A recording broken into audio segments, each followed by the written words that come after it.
तो जैसे कि आप सभी जानते हैं एसओएससी के अंदर एक क्वेश्चन आना तय है। मैं बता देता हूं वो कौन सा चैप्टर है। वो है चैप्टर 5 आपका 8th क्लास के एनसीईआरटी का। क्या नाम है चैप्टर 5 का? डेटा हैंडलिंग या डाटा हैंडलिंग, जो भी हम बोले।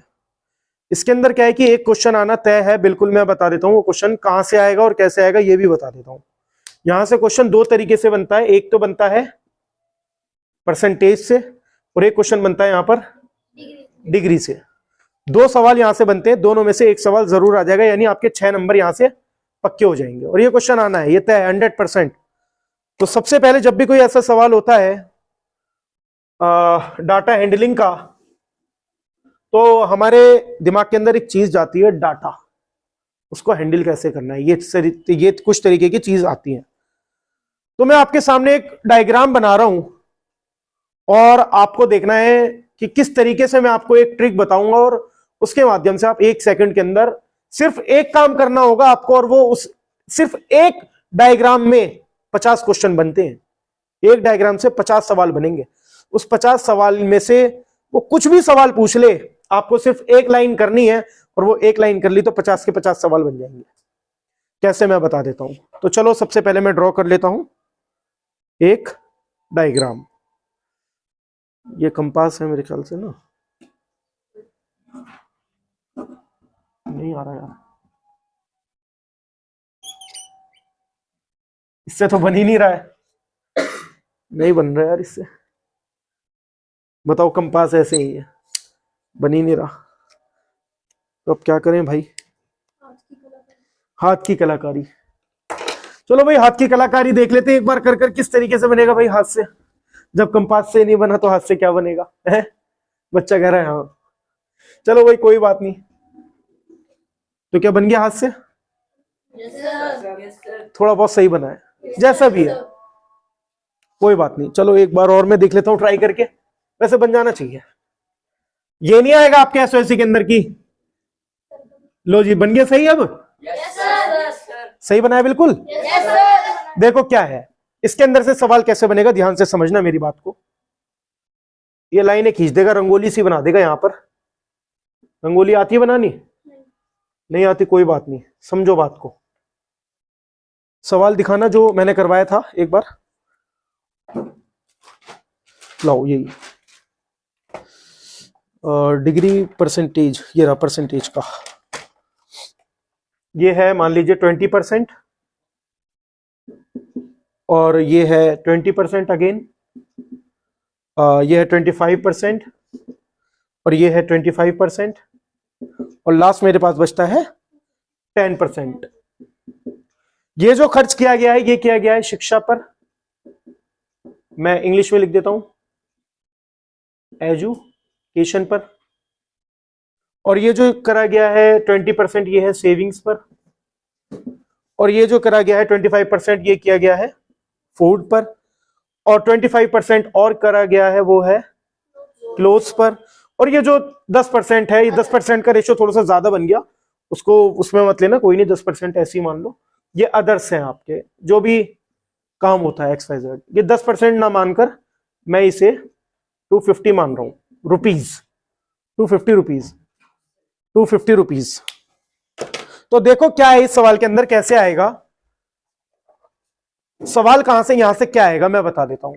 एक आदमी है वो कुछ इस प्रकार से खर्चा करता है अपनी फैमिली का, समझना ध्यान से।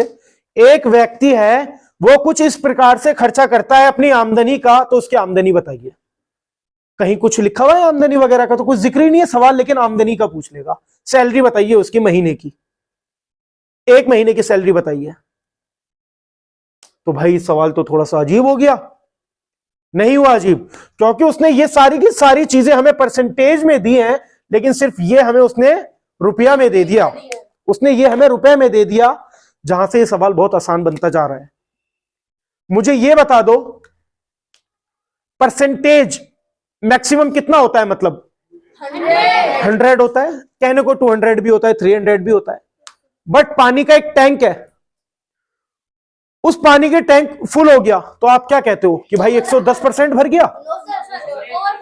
ओवरफ्लो हो गया ये वर्ड यूज करते हैं, या तो हम कहते हैं कि 100% भर गया। कभी सुना है क्या 101% भर गया पानी? 100 सुना होगा। तो 100 होता है एक फुल बिल्कुल।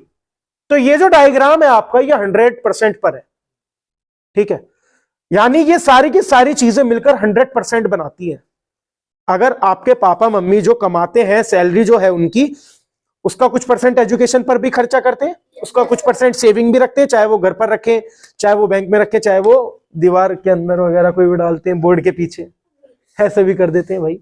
और कुछ खाने पर भी करते हैं खर्चा, कुछ कपड़ों पर भी करते हैं, और कुछ अदर चीजें जो होती हैं, कुछ भी हो सकती है, अदर जूते चप्पल मोजे वगैरह वगैरह, ये सारी की अदर चीजें होती हैं, तो इस पर भी हम लोग खर्चा करते हैं।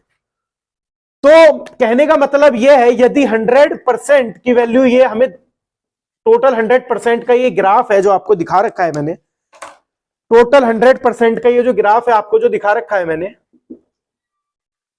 इसकी भी टोटल की वैल्यू 100 होनी चाहिए। एक बार जरा मुझे गिनकर बता दो, गिनने के भी तरीका देख लो भाई, ऐसे मत गिनना कभी भी 20, फिर 20 गिन रहे हो, फिर 25 पे आके रुक गए कि जी ये तो 5 आ गया, 20 तो गिन लिया, 40 के बाद यहाँ के गिन चुप हो गए कि कैसे करें। तो देखो कैलकुलेशन के लिए 25 और 25 को जोड़ लो, कितने हो गए? 50 और 40 को जोड़ लो, कितने हो गए? 90। बहुत ही आसान है कैलकुलेशन, ये तो आसान है, ये सवाल नहीं आएगा 20 40 ये कितना होता है, ये नहीं आएगा। सवाल आएगा यहां से इसकी सैलरी कितनी थी। यदि ये सारी चीजें मिलाकर 90 डिग्री बन रही हैं, 90% बन रहा है, डिग्री 90% बन रहा है, तो ये कितने परसेंट होगा? 10%। यदि ये 90% बना रहा है टोटल, तो ये 10% होगा। इसने 10% ना लिखकर 250 रुपया लिख दिया, इसने 10% ना लिखकर 250 रुपए लिख दिया। यदि 10% की वैल्यू 250 रुपीज है, आ रही है क्या वीडियो में ये? यदि 10% की वैल्यू 250 रुपए है, तो 1% की वैल्यू कितनी होगी भाई? 25 रुपए। ये सभी को पता है, 1% की वैल्यू होगी 25 रुपए। कोई दिक्कत इसके अंदर? बस आपने ये निकाल लिया ना, तो इसमें से कम से कम मैंने अभी आपको बताया 50 सवाल बनेंगे, 50 के 50 सवाल हल हो जाएंगे, बस एक लाइन निकालते ही। अब कैसे समझो, यूज कैसे करना है इस 1% को। यूज हमें ऐसे करना है कि ये जो 1% है, सवाल पूछ रहा है इनकम टोटल कितनी परसेंट है? 1% की वैल्यू कितनी निकल गई? 25 निकल गई, या 25 निकल गई। अंग्रेजों के लिए 25 और हिंदी वालों के लिए 25 निकल गई। तो मुझे जरा ये बता दो भाई, यदि 1% की वैल्यू 25 है, तो 100% की वैल्यू कितनी होगी? है जी 2500। वो कह रहा 2500, 2500 या 2500? दोनों। चलो भाई दोनों मान ली, दोनों होगी, ठीक है। यानी सैलरी निकल गई ये 2500 रुपए, सैलरी उसकी महीने की। समझ गए कैसे निकाली हमने सैलरी? बाकी मैं ऑनलाइन में भी समझा दूंगा तुम्हें। सवाल ये आ जाएगा कि बताइए उसने शिक्षा पर कितना रुपया खर्च किया, एजुकेशन पर उस व्यक्ति ने कितना रुपया खर्च किया। तो कैसे निकलेगा? सिर्फ एक लाइन निकालनी थी। 1% पूछ कितना रहा है? 20%। 1% की वैल्यू 25 है, तो 25 की गुणा 20 से कर दो, 25 दूनी 50, और कितना हो गया? 500। यानी 25 गुणा 20 बराबर 500 रुपए एजुकेशन पर खर्चा कर रहा है। यदि सवाल यह आ जाए खाने पर कितना खर्च कर रहा है, कैसे निकाला? 1% की वैल्यू 25 है, 25 का स्क्वायर क्या होता है? अब बोलोगे सर स्क्वायर कैसे आ गया? अरे मेरे भैया 25 की गुणा 25 से करोगे तो इसका मतलब यही तो है 25 के स्क्वायर। यही तो है इसका मतलब, 25 के स्क्वायर ही तो होता है। वो होता है कितना? 625। तो कोई समस्या इसके अंदर? ये सवाल एक तो ये तय है आना, इसको नोट कर लेना भाई। इसका लो फोटो खींच लो, मैं ग्रुप के अंदर दे दूंगा, वहां से नोट कर लेना इसको, क्योंकि मैं अभी दूसरा करा दूंगा फौरन आपको सवाल। लो भाई ले लेना जरा इसका फोटो, एक सही सा लेना है। मेरा भी ले रहे हो? ले लो, ये लो। पोज देना है क्या?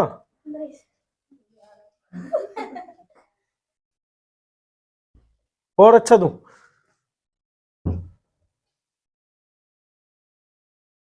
अरे भाई वीडियो बना रहे हो, क्या बना रहे हो? हैं? रील बना रहा है भाई, इंस्टाग्राम पे डालोगे क्या मेरी रील? यार मेरा तो तूने हिला दिया पूरा, फोटो हिला दिया। कोई नहीं, ये आना चाहिए बोर्ड, मेरा है ना है, कोई दिक्कत नहीं। सवाल देखो, एक तो परसेंटेज का यहां से बनेगा, जो तुम समझ गए या नहीं समझे ईमानदारी से गुलजार बता दो जरा। समझ गए? कोई दिक्कत नहीं। अब देखो सवाल कैसे चेंज होता है, यही सवाल थोड़ा सा मुश्किल बन जाएगा। अब यही सवाल को थोड़ा सा मुश्किल बना देते हैं, जो कि मुश्किल बनाने के लिए भाई ये तो मान लीजिए आप 90 डिग्री, अभी तक परसेंटेज में बात कर रहे थे, अब डिग्रीज में बात करेंगे हम लोग। 90 degree, 45 degree, 70 degree, again 45 degree, और ये मान लीजिए आप 110 डिग्री। जरा मुझे एक बार बता दो ये क्या है भाई, जरा तुम बताना। डी नहीं है मेरे भाई, ये डी नहीं है, प्रोटेक्टर है। ये डी की शेप का है, तो भाई सी की भी तो शेप है इसकी, तो सी क्यों नहीं कहते इसे हम डी कह देते हैं। ये प्रोटेक्टर है। इससे क्या है, कितने डिग्री का है ये भाई, जरा कोई बताएगा? 180 डिग्री का है, सभी को मालूम है।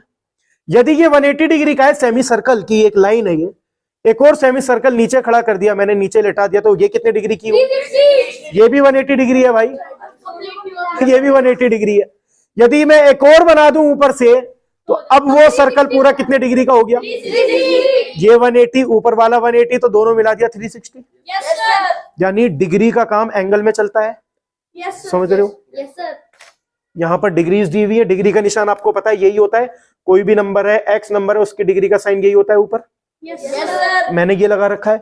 अभी तक हम परसेंटेज में बात कर रहे थे तो इस तरीके का साइन था, बट अब हम डिग्री में बात कर रहे हैं तो डिग्री के देखेंगे। देखो जरा सामने कैसे करते हैं इस सवाल को हल, समझना।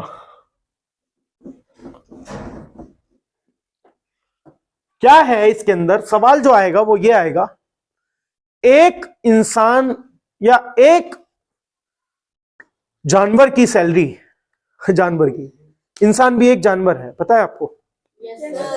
इंसान एक खूंखार जानवर है जो मांस भी खाता है, घास भी खाता है। कुछ इंसान है जो घास खाते हैं, कुछ इंसान है जो दोनों खाते हैं। तो इंसान एक सबसे खूंखार जानवर है।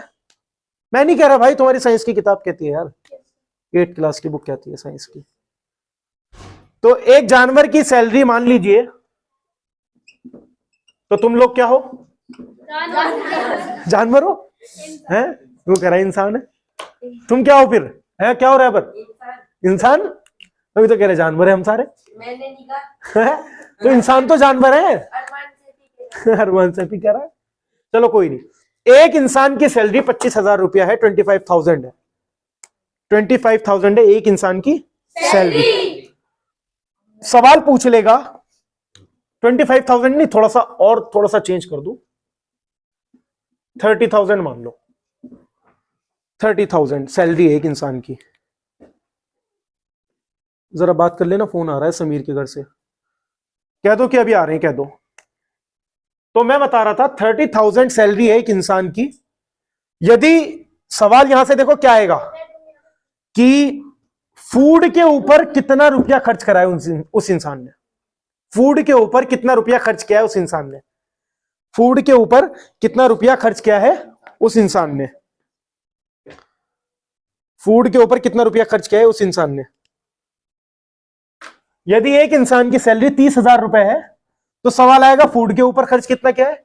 हो सकता है सवाल आ जाए सेविंग के ऊपर कितना खर्च क्या है, हो सकता है एजुकेशन पर, हो सकता है अदर्स पर, या हो सकता है क्लोथ्स पर। तो सवाल समझो कैसे करेंगे।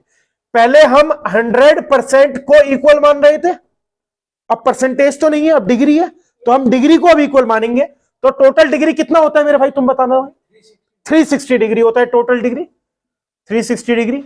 360 की वैल्यू इन्होंने साफ साफ दे रखी है, ये पूरा का पूरा जो सर्कल है ये 360 के बराबर है। एक बार गिनकर देख लो यदि गलत लग रहा है तो। 45 45 90 90 90 180 180 में ये 180 180 180 360। तो 360 की वैल्यू कितनी दे रखी है? 30,000 रुपीज दे रखी है। तो भाई एक डिग्री की वैल्यू क्या आएगी? 83.3 आ गई, मान लो 83 आ गई, या जो भी 83 रुपए 30 पैसे या 3 पैसे जो भी है एक्साइज है। 83.3 एक की वैल्यू आ गई 1 डिग्री की। बस पहले भी मैंने आपको यही कहा था कि एक पर आकर रुक जाओ, एक पर आकर रुक जाओ, सवाल अपने आप सारा हल हो जाएगा। 1 डिग्री की वैल्यू आ गई आपकी 83.3। अब यह सवाल पूछ रहेगा कि उस जानवर ने शिक्षा पर कितना रुपया खर्च किया, उस इंसान ने शिक्षा पर कितना रुपया खर्च किया।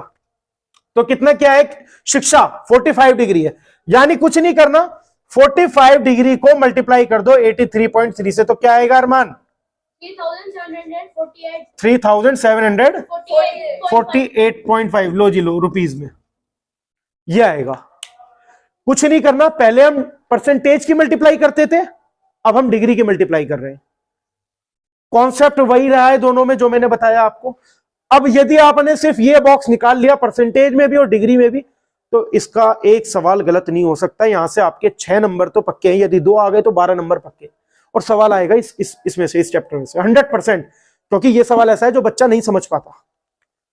इसमें से एक टाइप और है, वो है ग्राफ की। इसकी जो एक टाइप है वो मैं आपको करवाऊंगा किसी और दिन, ग्राफ की। बस आज के लिए इतना काफी है। और भाई अगर नए हैं आप लोग तो चैनल को और वीडियो को चलो जी लाइक कर दें वीडियो को, हैं?